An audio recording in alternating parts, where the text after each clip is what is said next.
Hey, it's me again. What's going on? I want to tell another story. This is Chronicle number 7. This is a dream I had back in 2016. I had dreamed that, of course, I was observing in this dream. I was on the outside of the dream. I was looking. It was like a movie going on. In this dream, I saw this guy. He he kidnapped this. Well, he kidnapped this woman, and he was walking with her. And actually, he was holding her a base, kind of holding her knife point. I saw the knife had a black handle on it, and as they were walking, it's like they entered to a lake and they began to swim upward. You know what I'm saying? Which you know how dreams are very metaphoric, you know. And yes, it's prophetic, of course. And as they were swimming, they got out the water. Then he took her to the house. Then he basically he assaulted her. Then all of a sudden, the scene switched at the same house, and I saw a lot of police officers and even the district attorney was out there. Come think of, I just knew it in my dream who was out there. There was a police officer, and they were looking for evidence. You know what I'm saying? And that right before they came, right before the piece happened, really, I saw the guy who actually he hid some clothes under the floorboard, and he was saying they never would find me. You know what I'm saying? He was smiling, he was smirking, and the guy I saw, he had the features in the dream that I seen. It was so explicit. You know what I'm saying? It was so straightforward. So anyway, in that, right after I had the dream, probably like several days had passed, and of course, checked the mailbox. I got a mail. The mail came from. I was summoned to come to court. You know what I'm saying? I was selected to sit on a jury during that time. So the final day came. I reported for jury duty to be selected at least. And for a particular case that I was selected to be held jury duty on, it was like 77 of us.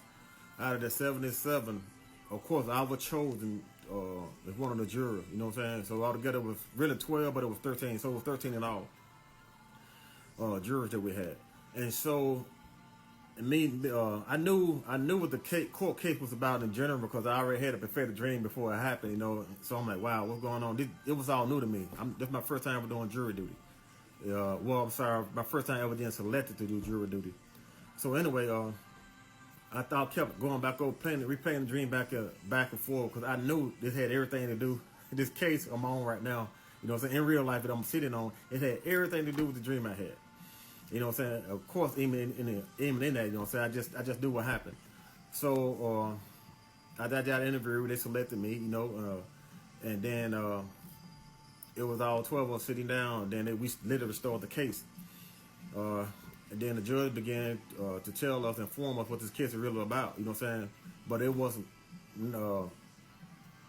It wasn't. Everything wasn't 100% accurate to what I had to dream was, but it was literally what the dream was. And so anyway, he had to begin to describe the dream. Had to begin to describe what the case really about. It had probably like out of all the details I had in my dream, it covered all those details in my dream. Then it had more details in the dream, and the guy who was actually being who was on trial, he stood up, and when I saw him, I said, man, this is too much right here. You know what I'm saying? Because the guy in my dream, he looked like the guy. He wasn't the guy, but he looked so much like the guy. They had the same features. The guy was in my dream, so they never would catch me. He was looking just like that guy. Now, when you actually, you can't talk about the case with your family. You know what I'm saying? When I came home, but it was like, wow. You know what I'm saying? You can't really talk about it outside of the other selected jurors. You know what I'm saying? And so I ain't telling nobody about the dream, of course. I knew to keep my I did. I knew to keep my mouth quiet at least until afterwards. So I stayed quiet about it. You know what I'm saying? So we seen it there, and they were calling all the witnesses in. You know what I'm saying? In the house I seen in the dream, it was a 2-story house. So when they called the police officer who actually was over the case, he began to describe things. He said we confined the weapon. He said, but she told us that there was a knife with a black handle on it. So by this time I'm like, oh my God, you know what I'm saying? This is too much. You know what I'm saying? We were told that it had a black handle on it on a knife. And so even after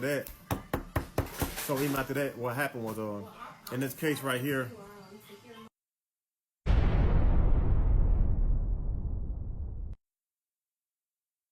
So the police officer actually describing the clothing of the female. And I'm like, okay. Then he said we can't find all the other clothes. You know what I'm saying? So I was like, wow, what the clothes? I wanted to say what the clothes on the floorboard, but you know, you're a juror.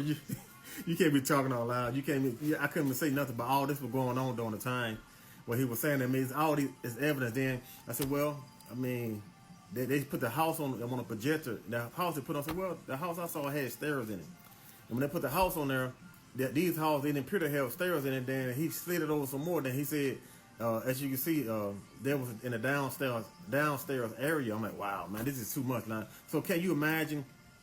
You had a dream about somebody you didn't know.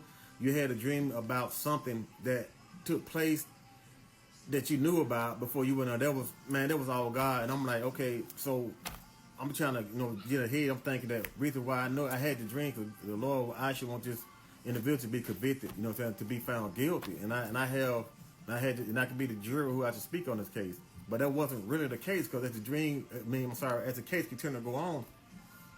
I mean, it was a whole week, hearing testimony after testimony, man. It was very painful, man. It was emotional, draining, just hearing the sorrow and et cetera, et cetera. But make a long story short, we reached the 5th day, and we were deliberating for a long time, of course, and we came to the conclusion that the guy he was guilty, so they found him guilty. You know what I'm saying? And he went to, of course, he went to jail. But I'm like, okay, Lord, why you have him on the case? You know what I'm saying? It wasn't a struggle. Everybody knew. You know what I'm saying? We knew the guy was guilty. You know what I'm saying? We came in agreement with the Holy Spirit.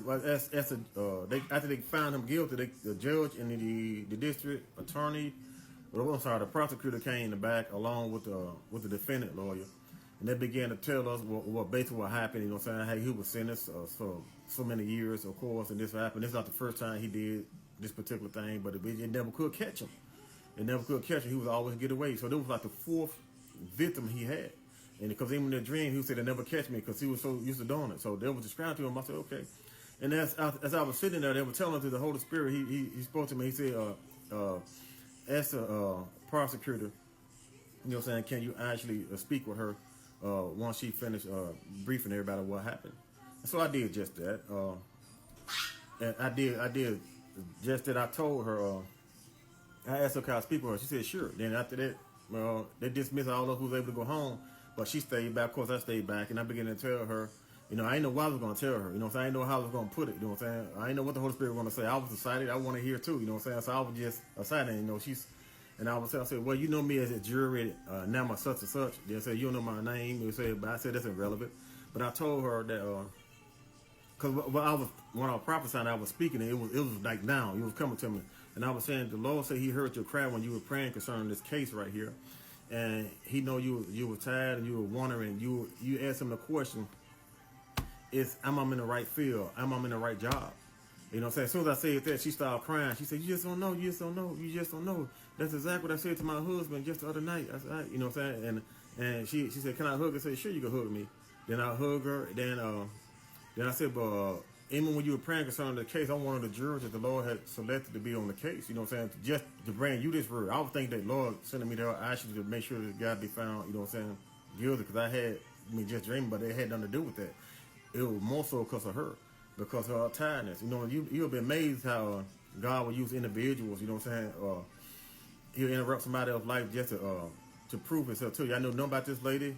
But I went on to begin to tell her concerning what the Lord said, that he loved her and she's in the right field. And man, you would think it should have been something bigger than that, something greater than that. But that meant the world to her.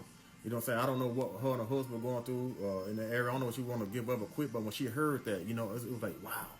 It blew her away and it strengthened her. And it gave not just hope, but it gave her clarity. And you know what I'm saying? That God did call her to be and do what she was doing. She was just so beat up. Not only that, I remember the Holy Spirit also releasing a word concerning that how her work has taken a toll upon her and her family, and it's pulling her away from her family. And the Lord wanted her actually, you know what I'm saying, to lean on Him and allow Him actually give her the strategy.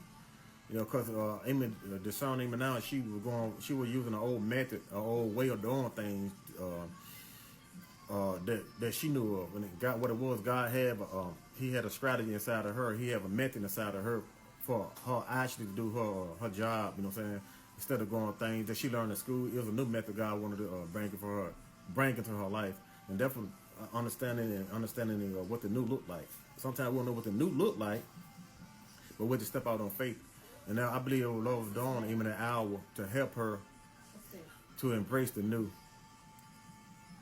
So that's why, John, it was awesome. I thank God for it to be even a vessel that He had chose to use in that moment, even in that time. Thank God for that.